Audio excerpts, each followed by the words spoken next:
Olá aluno, alô estudante, tudo bem com você? Espero que esteja em casa, se cuidando, e eu estou aqui para ajudar você como professor de Geografia, sou o professor Samuel, a tentar entender melhor as nuances, as dinâmicas, as mudanças e as transformações pelo qual o mundo passa, né, se apropriando do conhecimento de História. Essa aula aqui é uma aula dedicada de História, né? A toda a turma do oitavo ano, gostaria de desejar aqui as felicitações e as saudações à turma do oitavo ano B, do Colégio Municipal Professor José Porto de Queiroz, onde eu também atuo como professor de História dessa disciplina maravilhosa que é a História, para essa turma querida também. Né? Estamos em tempo de pandemia, mas isso não é motivo para que vocês fiquem em casa sem estudar. Estou aqui tentando ajudar, somando conhecimento com vocês, e espero que vocês possam ter uma participação através dessa videoaula, ao me escutarem, ao me verem, né? Ao me ouvirem também. E assim a gente possa somar conhecimento e também compartilhar esse conhecimento. Então fica aqui a minha dedicação a vocês, mas essa aula também pode ser tanto para iniciativa privada como para iniciativa pública e para qualquer outro tipo de modalidade de ensino, tudo bem? Tanto para o ensino fundamental 2, né, que é o que vocês fazem parte, a oitava série, também como o ensino médio. Porque esse desdobramento de assunto, ele perpassa todas as ramificações dos estudos, inclusive processos seletivos, como o IFRN, como vestibulares e também o próprio Enem, tudo bem? O assunto que nós vamos tratar hoje é sobre o iluminismo. O que é isso? Para que serve? O que foi que aconteceu? Quais foram as consequências? Quais os desdobramentos disso tudo? E as repercussões que tem no mundo contemporâneo que nós vivemos hoje, tudo bem? Então aqui a gente vai destacar alguns pontos principais e depois vamos tentar trabalhar de forma mais detalhada tudo isso, tudo bem? O material que eu vou usar é o novo projeto, né, do Programa Nacional do Livro e do Material Didático, que chegou nas escolas nesse ano, né, que vai durar 4 anos, né, por isso que é importante ter o cuidado do livro. E é um material muito riquíssimo em conteúdo, faz parte do FNDE, né, do Fundo Nacional de Desenvolvimento da Educação, e que tem uma grande gama de assuntos modernos e variados dentro da disciplina de História. Né?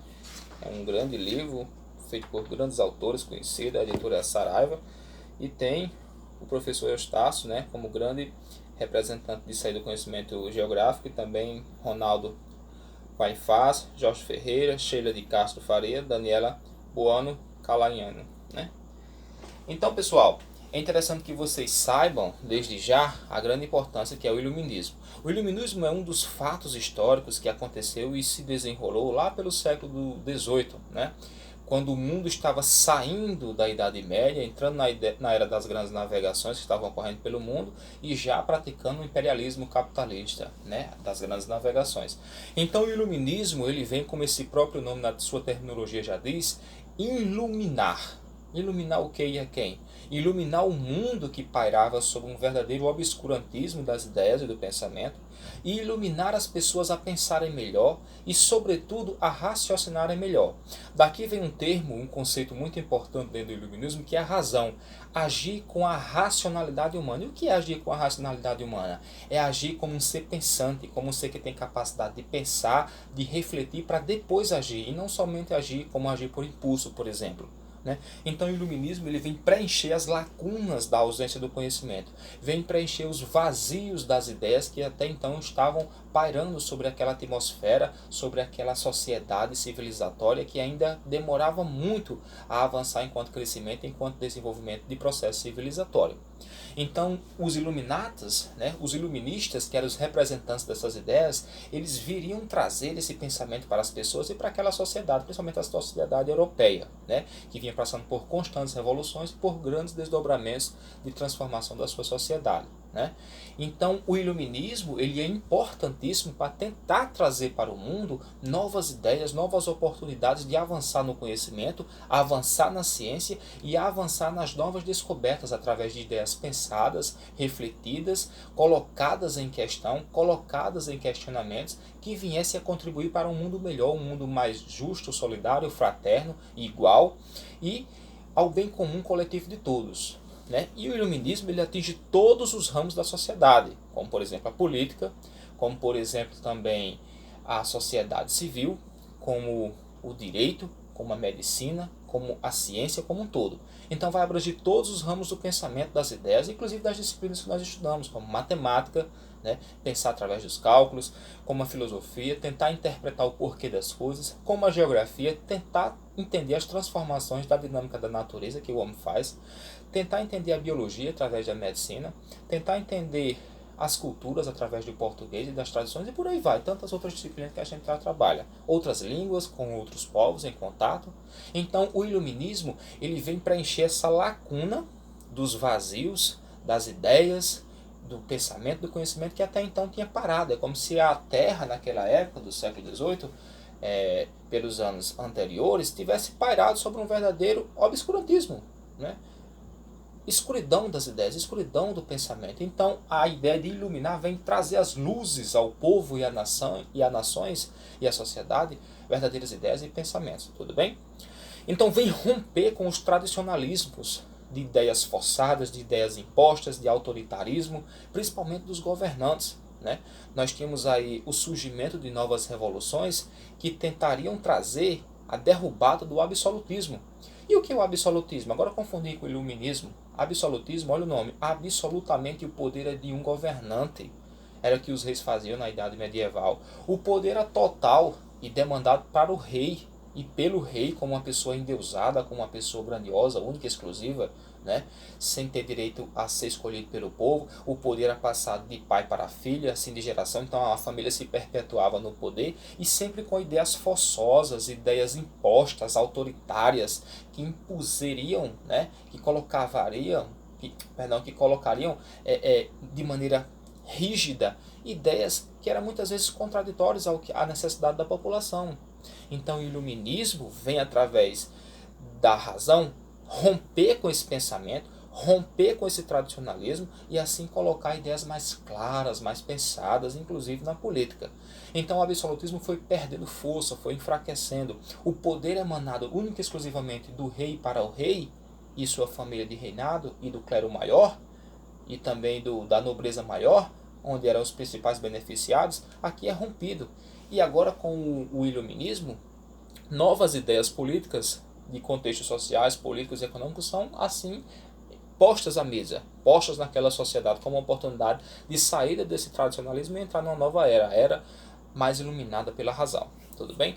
Então o conteúdo, né, ele sempre se desdobra e sempre avança, tentando trazer essa ideia para os alunos. É importante que vocês leiam esse conteúdo, né, ou outro material na internet, sempre com esse pensamento, a crise do mundo antigo, do regime antigo, né, avançando sempre para outras ideias com o pensamento iluminista. Assim ele vai se desdobrando. Outro fator importante dentro disso que nós percebemos é algumas ideias inovadoras que o iluminismo vai tentar trazer, né? Como por exemplo a enciclopédia, o enciclopedismo daquela época, como era sendo conhecido no iluminismo, né? O enciclopedismo é uma tentativa de reunir todos os conhecimentos das demais ciências, reunir de maneira aglomerada todas as informações de contribuição das outras disciplinas, que as que vocês estudam, que assim é conhecida como ciência, e tentar trazer um conhecimento eclético, variado, misturado, né, e composto para um bem maior, que todos tentassem ter acesso àquilo e assim tentassem resolver suas vidas. Então o enciclopedismo vai ser a tentativa de reunir todas as informações de todas as demais ciências dentro de um, digamos assim, dentro de um volume só, para poder ter acesso total. É assim que nasce, por exemplo, a ideia do Wikipédia, enquanto enciclopédia pública, né, de uma maneira digital. É tentar reunir ali toda uma vastidão de conhecimentos que tenham facilidade de acesso e de encontro. Então, se você for no Google digitar aí, por exemplo, iluminismo, com certeza vai aparecer um conceito com o link do acesso à Wikipédia, né? Porque é um enciclopedismo, é uma enciclopédia que tenta reunir todos e demais conhecimentos e variados conhecimentos para que as pessoas tenham acesso com facilidade e também com didática, né? De fácil uso e interpretação. Então o iluminismo vai trazer isso aí para a gente, tentar explanar, tentar entender toda essa nuance que assim vinha se desdobrando dentro daquela sociedade, principalmente da sociedade europeia. E assim foi se espalhando para demais países e assim em todo o mundo, até se tornar o que é hoje, né? Pensar com a razão, pensar crediticiamente com a ideia de conhecimento, de razão, para assim tentar fazer acontecer o iluminismo, inclusive nos dias de hoje, tudo bem? O assunto ainda se desdobra em tantos outros, né? Tantas outras ideias, e assim nós temos que pensar o iluminismo, né? Como a própria apostila aqui aborda, de uma maneira enciclopédica e que tenta avançar para todas as demais ciências na tentativa de tentar tornar o mundo um mundo mais repleto de conhecimento, né? Agora eu gostaria de tocar um ponto importante, como o iluminismo teve o seu, digamos assim, upgrowth, né? Teve o seu estar dentro da política. De que maneira isso aconteceu? Nós temos aí um teórico, né, que é Montesquieu, que tornou praticamente essas ideias concretas. Dividiu o poder em vários outros poderes, e para que assim o poder que era somente de uma pessoa, por exemplo, como no absolutismo com a pessoa do rei, não se tornasse único e exclusivo para julgar, fazer leis e fazer obedecer essas leis. Né? O rei era uma pessoa endeusada, divina, como se fosse enviado por Deus, e somente ele tinha o poder. Montesquieu tenta trazer a ideia da divisão dos três poderes, né? Um poder que faz lei, um poder que executa a lei e um poder que julga a lei. E esses três poderes vão ter nome, inclusive os nomes que hoje repercutem, inclusive na política nacional e internacional. O poder judiciário, que é o poder de julgar as leis, o poder legislativo, que é o poder de elaborar e criar as leis, e o poder executivo, que é o poder de executar essas leis que foram criadas e depois julgadas, quando elas são assim entradas em conflito. Né? Então nós temos representantes políticos que fazem essas leis acontecer, como por exemplo vereadores de nossos municípios, de nossas cidades. São responsáveis por fazerem as leis. O poder executivo é a pessoa do prefeito dentro das nossas cidades e municípios que executam essas leis. E os juízes, que são os responsáveis por julgar essas leis quando as pessoas não obedecem ou quando esses dois poderes entram em conflito e não obedecem e não concretizam a própria lei. Então o poder judiciário julga. Então essa ideia de juízes, prefeitos, vereadores, a gente pode aumentar essa escala, como por exemplo os deputados estaduais, que são os que elaboram as leis dentro dos nossos estados, como o estado do Rio Grande do Norte.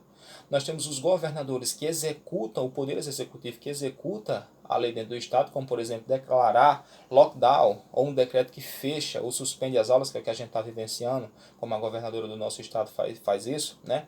A governadora dessa época, que é Fátima Bezerra, né?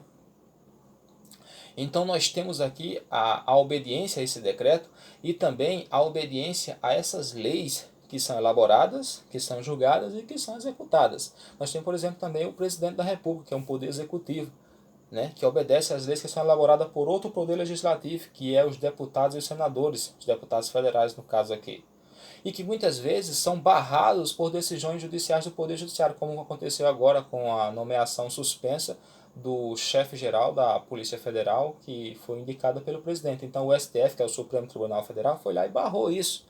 Então o poder ele funciona como um sistema de freios e contrapesos. Né? Esse poder dividido em três partes serve para contrapesear, né? Para contrapor, se contradizerem e se conflitarem e ao mesmo tempo ficarem harmônicos entre si, né? Entrando em contraposição e também entrando numa harmonia de decisões. Então isso serve para que um não tenha exclusividade sobre o outro, são interdependentes, ou seja, um não depende do outro, mas os três só existem porque os três também se comungam, né? Coagunam dessas ideias e dessas decisões. Então Montesquieu contribuiu muito para a política. Então isso repercutiu em todos os países. Todos os países praticamente adotam esse sistema, os que são democráticos, digamos assim.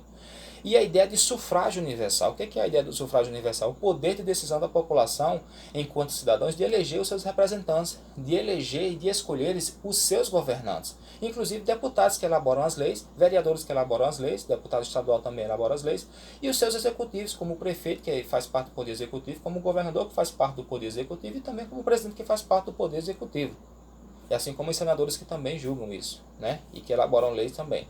Então, esses nossos representantes fazem parte desses três poderes que eu abordei, legislativo, judiciário e executivo, pelo sufrágio universal, que é o poder de eleger, o título de eleitor como cidadão, como um direito do cidadão de escolher o seu representante. Então o sufrágio universal é a coletividade que escolhe as pessoas, o povo que escolhe os seus representantes em minoria, que vão representar a maioria. Então o sufrágio universal também, o poder de eleger e de ser eleito, também surgiu dentro dessa ideia do iluminismo, de romper com aquela imperatividade dos reinados e dos reis. Né? Então vocês percebam que aos poucos o iluminismo foi encaixando na nossa sociedade de maneira a contribuir e muito para o papel dos cidadãos, né? Das cidadãs também, e do processo civilizatório no avanço da civilização, a civilização moderna, politizada, entendida e mais ciência. Né? Temos também que tentar aqui romper com os tradicionalismos da fé. dos dogmas impostos, né? Eu acredito em Deus, Deus está acima de tudo, tudo bem, com todo respeito, eu também sou cristão, mas tem que ter uma razão nisso, o próprio Deus e a própria Bíblia também enfatiza isso. Pensar e ter fé com a razão, né? Crer em Deus e fazer a sua parte para que você possa se racionalizar e fazer boas obras para então concretizar a sua fé. Então fé e razão sempre andaram juntas. Se você observar alguns exemplos que mais à frente eu vou citar, né, a Bíblia e a ciência sempre andaram juntas. Por exemplo, nos milagres, né, na ressurreição que foi assim descrita pelo Cristo, né, você vai ter vários contextos em que a ciência se choca com isso ali, né, com esses fatos históricos. Mas isso é um assunto para mais à frente. Então vão percebendo que o iluminismo foi um processo civilizatório surgido dentro da humanidade e que serviu de base para o avanço dessa própria humanidade. A apostila ainda, né, o livro, se debruça dentro desses pensamentos que é importante que vocês, alunos, tenham. Né? Aqui o livro faz essa divisão, né, de poderes, como eu falei para você, e o próprio Montesquieu, assim como também outros autores que são importantíssimos, como Kant. Né? Kant foi um dos principais teóricos do iluminismo, né? Que somou conhecimento com outros teóricos, assim como Montesquieu, e assim tantos outros que vieram a contribuir para a nossa ciência, né? Como filósofos também modernos e contemporâneos. Então é importante que vocês se atentem a isso, como alunos, que sempre caem nos processos seletivos e também sempre é pauta de discussões que servem para a base do mundo. Né? E isso veio basicamente tentar trazer para a humanidade uma nova concepção de mundo politizado. Porque a política, não adianta você negar, ela faz parte do ser humano. A política da educação, a política da saúde, a política da escola, a política da sua educação familiar, a política que você vai prestar também como poder legislativo e também executivo. Então tudo isso são processos endógenos dentro do ser humano que se concretizam através da materialidade humana. Né? E romper também, como esclarecer para a humanidade a concepção de constituição, as leis elaboradas que todos devem obedecer sem nenhuma segregação, romper com preconceitos, dar valor à humanidade, acabar com os genocídios, com as guerras e dos conflitos que no próprio reinado existiam, a mortandade genocida a céu aberto, o respeito pela vida, o respeito pelo ser humano agora passa a ser compreendido. Né? O ser humano se coloca no centro das questões dos posicionamentos filosóficos, materialistas, marxistas, filosóficos e também iluministas. O ser humano agora passa a ser o centro como ser pensante e racional das ideias e do pensamento, para além dos seres vivos, como por exemplo animais e vegetais, e também esse ser que se apropriou e que explora a Terra. Tudo bem? Então eu espero que vocês tenham compreendido de uma maneira satisfatória, né? Se inscrevam nesse canal, deem like, curtam, comentem, espalhem essa ideia. E nesse tempo de pandemia que nós vivemos, é importante que a gente se aproprie de conhecimentos como esse e se use da nossa inteligência. Faça-se presente diante da tecnologia para a gente compreender cada vez mais esses processos que fazem parte da nossa vida. Eu espero que você esteja em casa, se cuidando, fique em casa, iremos vencer esse coronavírus juntos e essa ideia deve ser um meio de superação dessa realidade que nós vivemos, tudo bem? Então, bons estudos, bom trabalho, se aproprie do assunto e sempre seja autor de sua própria formação. Até mais.